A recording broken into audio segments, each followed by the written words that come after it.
നമ്മുടെ ജീവിതത്തിൽ നിഴലുപോലെ നമ്മോടൊപ്പം സഞ്ചരിക്കുന്നതാണ് നമ്മുടെ സ്വപ്നങ്ങളും നമ്മുടെ വേദനകളും. ഇത് രണ്ടും നമ്മുടെ ജീവിതത്തിൽ നിന്ന് ഒരു കാലത്തും മാഞ്ഞു പോകുന്ന ഒന്നല്ല. ഇന്ന് നാം കാണുന്ന സ്വപ്നമല്ല നാളെ നാം കാണുന്നത്. കാരണം ഓരോ സ്വപ്നങ്ങളും നാം ആർജിച്ചെടുത്ത് മുൻപോട്ട് പോകുമ്പോൾ പിന്നീട് നാം ആർജിച്ചെടുത്തതിനെ ഒരു സ്വപ്നമാക്കി കൂടെ കൊണ്ട് നടക്കാറില്ല.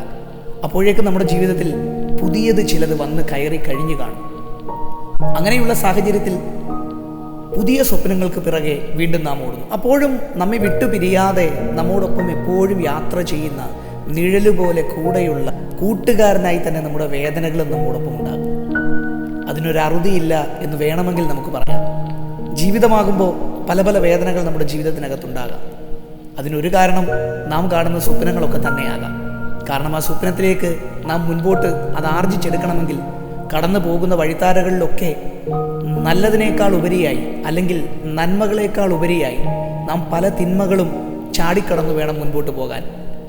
നല്ല സാഹചര്യങ്ങൾ നമ്മുടെ ജീവിതത്തിനകത്തുണ്ടാകുമ്പോൾ നാം ആശ്വസിക്കാറുണ്ട്. അതിനോടൊപ്പം തന്നെ നമ്മുടെ സ്വപ്നങ്ങളെ ആർജിച്ചെടുക്കുവാൻ മുൻപോട്ട് പോകുമ്പോൾ ചില വേദനകളും നമ്മുടെ ജീവിതത്തിൽ നാം അനുഭവിച്ചു പോകേണ്ടതായിട്ടുണ്ട്.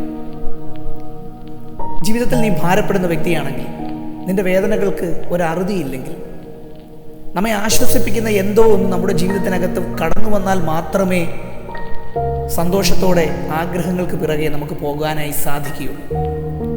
മാനുഷികമായി നമ്മൾ ചിന്തിക്കുമ്പോൾ അങ്ങനെയൊന്നും നമ്മുടെ ആരുടെയും ജീവിതത്തിൽ ഉണ്ടാകാൻ സാധ്യതയില്ല. സമ്മർദ്ദങ്ങളും വേദനകളും പ്രതിസന്ധികളും ഒക്കെ ആയിരിക്കാം നമ്മുടെ ഈ ചെറിയ ജീവിതത്തിൽ നമ്മോടൊപ്പം എപ്പോഴും കൂട്ടുകാരായുള്ളത്.